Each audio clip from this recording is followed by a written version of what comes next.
En conférence, on va l'oublier. L'idée de ce point presse, c'est de faire un point d'actualité sur la situation du club et de se projeter dans le futur. Hein. Donc, tout le monde a, vous avez bien compris qu'on est maintenu en fédéral 1, ça depuis mardi dernier. Après notre audition au CNOS, nous avions réalisé une conciliation avec la FFR, c'est-à-dire que la FFR avait un certain nombre de griefs contre nous, que je vais développer, et nous avons apporté des solutions. Donc au CNOS, nous avions, à la sortie du CNOS, déjà un accord de principe sur la conciliation. Mais cela devait être entériné par le bureau fédéral de la FFR, qui a eu lieu le 27 juillet. Et cette conciliation, elle a été votée à l'unanimité par le bureau de la FFR. Donc le Stade Dijonnais est en fédéral 1, il sera dans la poule 4. Certains observateurs avaient remarqué qu'il y avait 10 clubs au lieu de 11. Et donc nous allons démarrer le championnat le 20 septembre contre la Seine.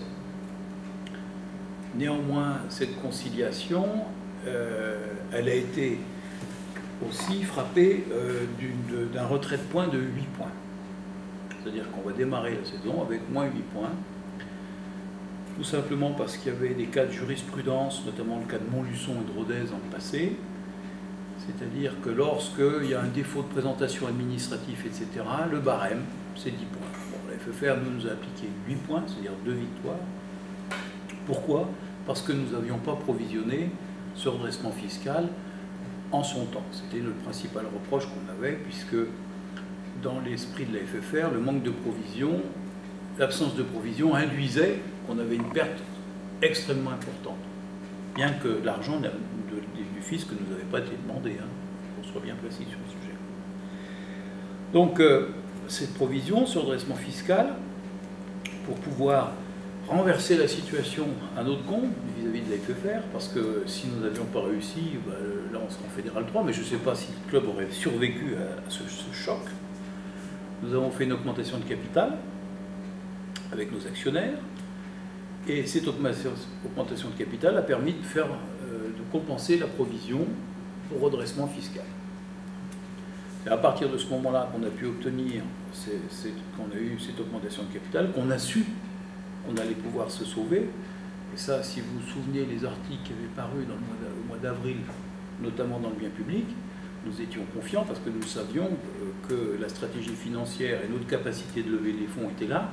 Cependant, le calendrier des choses a fait que lorsque nous avons été au Conseil supérieur, le 6 juin, nous n'avions pas encore tous les éléments juridiques, tangibles, parce que la FFR, elle, nous croyait sur parole, mais voulait des actes. Donc les actes, on ne pouvait pas les présenter avant le 23 juin, c'était le délai juridique incompressible. Et c'est pour ça que nous avons été au CNOS. Je vous rappelle également que le problème que nous avons eu, c'est un redressement fiscal, et celui-ci est dû à des manquements de notre ancien expert comptable. Aujourd'hui, le Stade Dijonnais, ils ont engagé un autre combat, c'est celui de faire valoir ses droits auprès des tribunaux pour faire en sorte que ce redressement fiscal, qui est financé pour l'instant par les actionnaires, puisse avoir une issue heureuse auprès des tribunaux. Il ne s'agit pas d'une mauvaise gestion de notre part, c'est tout simplement parce qu'il y avait un défaut de conseil qui a conduit à la fiscalisation de l'association et qui a entraîné des amendes considérables. C'est ça l'origine du sujet. Donc il y a une procédure engagée contre ce conseil. Oui, elle est engagée. Alors on ne pouvait pas l'engager auparavant. Les conseils, les professions libérales, elles ont des assurances. Et donc on ne pouvait pas l'engager avant puisque le préjudice n'était pas connu. Hein. Et aujourd'hui, on a eu une négociation avec les services fiscaux. Et donc on connaît le préjudice, on connaît le montant. Donc maintenant, on le place maintenant à l'action juridique. Et en l'occurrence, il est de combien ce montant? De l'ordre de 300 000 €. D'accord. Voilà. Mais on partait de plus haut. Hein. D'accord. On était sur un panier tirer du fond du terrain pour arriver à un dunk. Mais on partait de bien plus loin. Donc au bout du bout, voilà le montant, c'était ça. Donc on a mis en place les sommes. On a même été au-delà de ces sommes. C'est-à-dire qu'on a été beaucoup plus offensif en disant on va se doter de réserves financières pour le futur, pour faire en sorte que le club soit solide. Donc notre augmentation de capital va bien au-delà de cette somme-là. Donc la situation financière du club, elle est excellente au moment où je vous parle, parce que notre augmentation de capital est supérieure à ces 300 000 euros. D'accord. Elle est de... attendez, il ne faut pas que je vous dise de bêtises. De 750 000 euros. L'augmentation. Une augmentation de capital. Oui. Je ne dis pas de bêtises. Non, je ne dis pas de bêtises. Voilà. Donc on a voulu, si vous voulez, aussi se doter d'un fonds de roulement pour justement préparer l'avenir et faire en sorte que ce club soit solide. Voilà notre situation. Donc c'est maintenant pour nous un moment extrêmement difficile que nous avons vécu. Le stade dijonnais est resté uni, il ne s'est pas fracturé, il est resté solidaire. Les actionnaires ont fait leur devoir, les joueurs nous ont fait confiance parce que c'était pas simple aussi de recruter, puisque la sanction était tombée, si je bonne mémoire, le 18 avril. Et donc il fallait se projeter des nouveaux entraîneurs, des nouveaux joueurs dans une situation où on était en Fédéral 3. Donc vous pouvez vous imaginer le travail colossal et la tension que nous avons eue, puisque même si on était convaincu qu'on allait réussir, c'est une espèce de marathon avec des épreuves éliminatoires, puisque à chaque fois il y a des étapes juridiques. Donc finalement, le stade il est resté debout. Les joueurs anciens et nouveaux nous ont fait confiance, ils ont cru en notre parole. Aujourd'hui, au fond, ce qui se passe, c'est ce qu'on avait dit. Certainement d'une manière un peu plus longue qu'on ne l'avait imaginé, parce qu'il y avait un délai, il y a un temps administratif. Mais c'était le scénario qu'on avait envisagé dès le début de l'année, puisqu'on savait exactement tout ce qui allait à peu près se passer. Donc nouvelle organisation, nouveaux entraîneurs, beaucoup de nouveautés, de nouveaux joueurs. On a à peu près une dizaine de recrues. Poule 4, poule de 11. Après, sur le fait qu'on a moins 8 points, moi je me rappelle de Montluçon qui avait eu moins 10 points et qui finalement s'était qualifié. J'ai parlé aux joueurs ce matin. Je pense que ça va nous donner encore plus de courage parce qu'on a encore plus de choses à démontrer dans l'avenir, parce qu'il y a cet handicap de 8 points qui représente 2 victoires. Mais le groupe vit bien, ça se passe très très bien, donc on est relativement confiant sur la saison à venir. Alors nos ambitions, elles sont naturellement revues à la baisse avec ce que l'on sait. Puis aussi, on était l'année dernière 11e, enfin 10e. Donc pour l'instant, le Stade Dijonnais, il veut faire briller ses couleurs, mais il est déjà très satisfait d'en être là où il en est aujourd'hui. Donc vous fixez un objectif de maintien. Après ce qu'on a vécu, c'est déjà essentiel, parce qu'on a déjà réussi le maintien, vu ce qui s'est passé dernièrement. Mais est-ce que c'est pas justement un sentiment de soulagement qui est d'autant plus important, parce qu'il y a effectivement donc, cet aspect extrasportif, ou cette instruction qui a duré plus de 3 mois, et où c'est une instruction qui est relativement lourde, et en plus, comme vous le rappeliez, sportivement l'an dernier, ça a été pas catastrophique, mais pas loin, et le maintien n'est dû finalement qu'à cette refonte, enfin ces modifications dans les règlements, etc., sans quoi le stade aurait pu être relégué en Fédéral 2, donc j'imagine que le sentiment de soulagement est encore plus important. C'est-à-dire que, oui, effectivement, l'année dernière, on était relégué en Fédéral 2, mais le changement de gouvernance, la réforme, le fait qu'on était sauvé, je pense que c'est même plus qu'un sentiment de soulagement, c'est un sentiment beaucoup plus fort que celui-ci, parce que, compte tenu du dossier qu'on avait à traiter, le stade, il aurait pu déposer le bilan.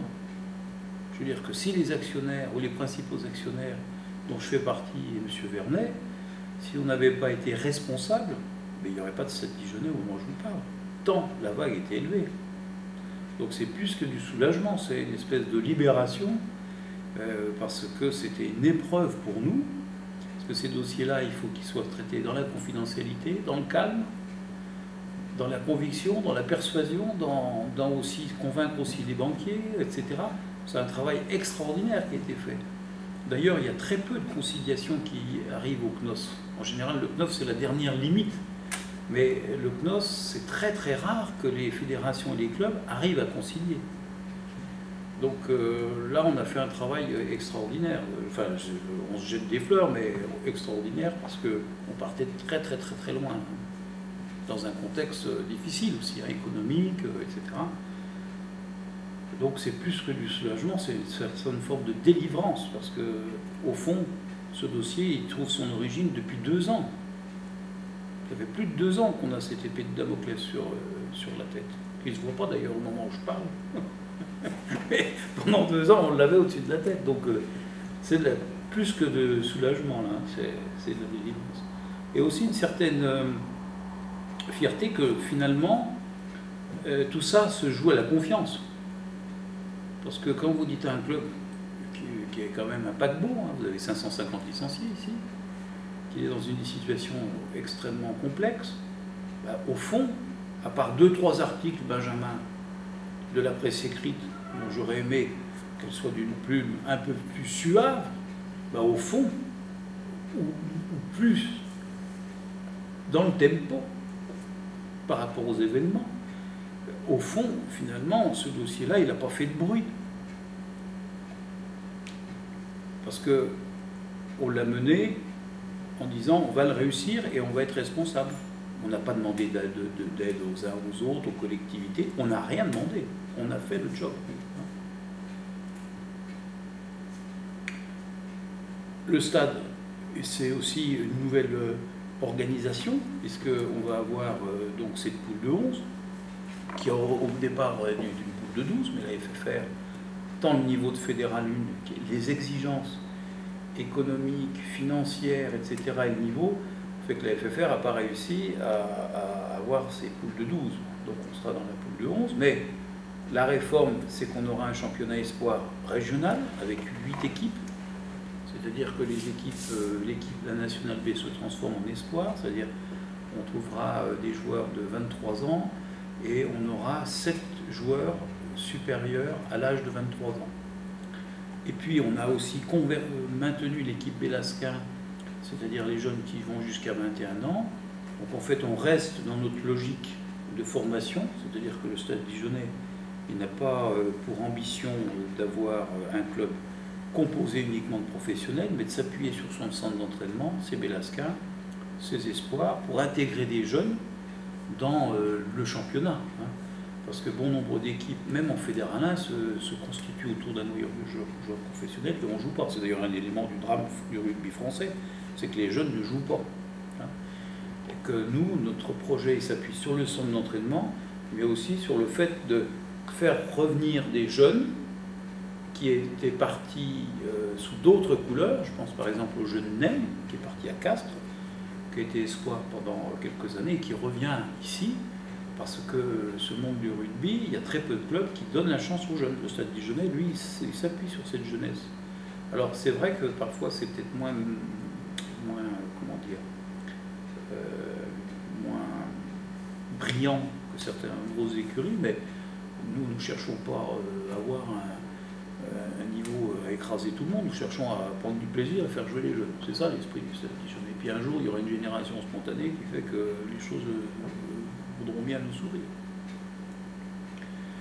Match amical, Chambéry, 19 août, je crois que c'est samedi, c'est ça.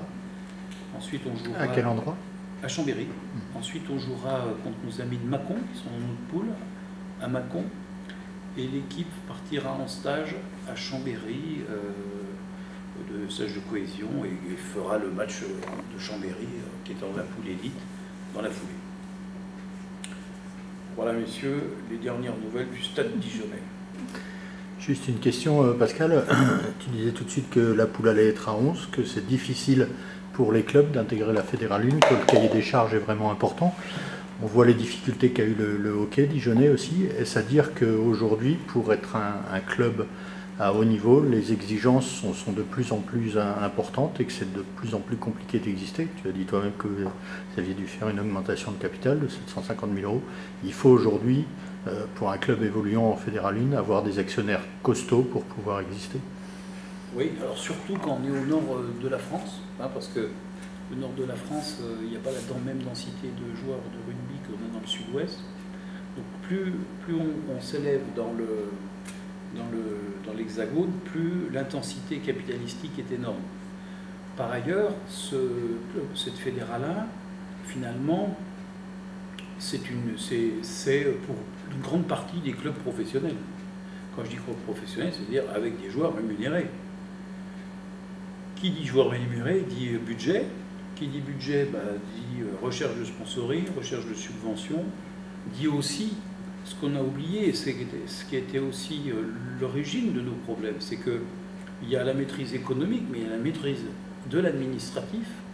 Et dans ce domaine-là, j'ai un peu d'expérience, ça fait 29 ans que je suis chef d'entreprise, je dirige un groupe et Philippe aussi. Le niveau d'intensité de l'administration et des contrôles sont supérieurs à celle d'une entreprise. Et donc, ces niveaux intermédiaires entre le monde amateur et le monde professionnel, ils sont intenables. Parce qu'au fond, on n'a pas les avantages de l'amateurisme et on n'a pas les avantages aussi du professionnel. Parce que quand on est dans le monde professionnel, il y a des revenus connexes, droits télé, etc. etc. C'est pour ça que ces clubs qui sont à la frontière du professionnalisme, ils sont dans une énorme fragilité. Il y avait 20 clubs en difficulté sur la Fédérale. 20 clubs sur 40. Est-ce que c'est pas inquiétant pour le sport français, ça? Puisque, pour revenir au hockey, on entend la même chose. Énormément de clubs sont en difficulté avec la nouvelle Ligue Magnus. Bon, c'est le premier niveau, mais c'est quand même inquiétant d'entendre des choses comme ça. Oui, parce que au fond, on peut imaginer que tous les présidents de club, et c'est comme ça que je le vois, ils sont motivés pour être utiles dans la cité. Et malheureusement, on pourrait dire qu'il y a de la place pour le pro et l'amateurisme. Il n'y a pas de place pour le milieu. Parce qu'au milieu, on se fait écraser. C'est comme si on était au milieu de la route. Et donc, soit des clubs devront monter, soit descendre. En fait, ça revient un peu comme, je ne sais pas comment ça s'appelle ce jeu-là, où on a un fil, puis on fait... Là, comme ça. Voilà. En fait, c'est une pyramide, c'est comme ça. Donc le sport français, c'est top 14 Pro D2, la Fédéral 1 qui est comme ça, puis l'amateuriste. C'est comme ça qu'aujourd'hui que ça se présente. Ça va devenir de plus en plus compliqué. Et des clubs devront redescendre d'un niveau parce qu'ils n'auront plus les moyens. Aujourd'hui, le budget que nous annonçons pour l'année prochaine, il est de 1 550 000, ce qui est déjà beaucoup.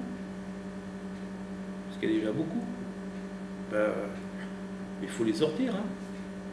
Avec aussi les difficultés des collectivités qui, au fil du temps, se sont désengagées. Plus toutes les normes de sécurité, les normes... C'est vraiment inquiétant, hein. On pourrait aussi dire que dans le monde du rugby, il n'y a pas de reversion du monde professionnel. Par exemple, quand nous avons un joueur qui a un niveau international ou il va dans un autre club, on ne perçoit aucun revenu. C'est pas comme le football. Le football, il y a un club, je crois que c'est aux il reverse au club formateur. Henry, qui tous les ans touchait de l'argent. Il n'y a aucune reversion dans le monde professionnel, du monde du rugby professionnel. Un joueur qui est international, qui est junior, on va toucher 4 000, 5 000, 6 000. Donc c'est très très très difficile. On a la chance d'avoir cette ville qui est importante, qui est sportive. Et puis on a aussi un modèle économique qui est tourné sur le sponsoring, l'hospitalité, la création de valeurs, d'événements. C'est ce qui nous permet de nous en sortir, mais en sortir avec des mécènes. Le sport, il est financé par des mécènes. Pour en revenir sur le plan sportif, donc à court terme, vous partez avec ces moins 8 points. Ça va être un championnat difficile, on l'a vu l'an dernier. Tu parlais en début de ton propos sur le long terme, donc sur le plus long terme, l'évolution du Stade Dijonnais? Disons que s'installer en Fédéral 1? À ce stade de la discussion, on est déjà très heureux d'y être encore. Mais quand on regarde les attributs du Stade Dijonnais, un budget d'1,550 million, un centre d'entraînement, une pépinière de jeunes, je veux dire, il pourrait, à 50 000 € près, concourir à la poule élite. Puisque c'est 1,6 million, centre d'entraînement et avoir des contrats professionnels. On a tout ça. On a tout ça. Mais comme notre politique a toujours été la formation et qu'on n'a pas tout mis sur l'équipe première, ben on a eu des résultats chaotiques. Bon, je crois que le Stade Dijonnais a pour vocation d'être une équipe de Fédéral 1 de bon niveau, de très haut niveau, parce qu'il y a tout ce qu'il faut ici. D'ailleurs, je suis toujours surpris, on a toujours l'impression que l'herbe est plus verte qu'ailleurs, mais quand on fait venir des joueurs de La Rochelle, d'Angoulême, ils sont toujours très impressionnés par les infrastructures que l'on a. Et on a tout ici. On a une salle de muscu, on a un chapiteau, on a un terrain synthétique, on a tout pour réussir. On a une ville, on a 23 000 habitants, 23 000 étudiants. Il y a tout à Dijon. Et le stade, il devrait être dans le haut du panier de la Fédérale 1. C'est ça, sa place légitime. C'est sans doute l'ambition qu'on aura dans les années futures, qu'on aura pensé nos plaies et réussi notre championnat. Là, a priori, les plaies sont en partie pensées. S'il y a eu cette augmentation au niveau du capital, etc., a priori, il n'y a plus de soucis à ce jour. Tout est clean, tout est... Ah, vous envoyez d'autres? Non, mais je ne sais pas, je vous demande, c'est vous qui êtes dans les... Non, mais penser nos plaies, c'est que humainement, ça a été très difficile. On est un peu fatigués, tout ça. Philippe et moi, tous ceux qui ont concouru, le stade est guéri, mais les hommes sont fatigués. Parce qu'on y a passé du temps. Hein. C'est des chantiers multiples. Augmentation de capital, discussion avec les FFR, le CNOS, discussion avec les impôts, discussion avec les avocats. Ça fait beaucoup de faits divers, Benjamin. L'important, c'est le résultat, a priori. Oui, le résultat est acquis. Et ça, on a toujours été confiants sur ça. Hein. Mais il ne faut pas vendre la peau de l'ours avant d'avoir tué. Hein. Oui, parce que vous le disiez vous-même, c'est rare d'arriver à une conciliation auprès du CNOSF. Donc c'est très, la preuve rare que le dossier a été épineux et long à se décanter. Ça a pu se faire en appel en première instance auprès de la FFR. Il a fallu encore aller plus loin. Donc ça devait être un dossier... Oui, parce que nous avions... il nous manquait quelques éléments juridiques. C'est-à-dire que sur le papier, on peut faire des déclarations. Il nous manquait, par exemple, une augmentation de capital. Oui, vous allez la faire. Oui. Elle est où? Il faut que les fonds soient mis, il faut que ça ouvrir un compte, il faut faire des assemblées. Enfin, il y a un temps administratif. Donc, ce temps-là, on ne maîtrisait pas. On aurait, avec le recul, on aurait peut-être pu gagner un peu plus de sécurité et de sérénité, parce que ça s'est fait quand même le 27 juillet. Et les joueurs ont pris l'entraînement je crois, le 4 10. Le 10. Le 10. Ouais, donc il fallait quand même qu'ils aient une sacrée confiance au club, parce que c'est des contrats de travail. Mais vous pourriez dire aussi qu'on a une sacrée capacité de persuasion.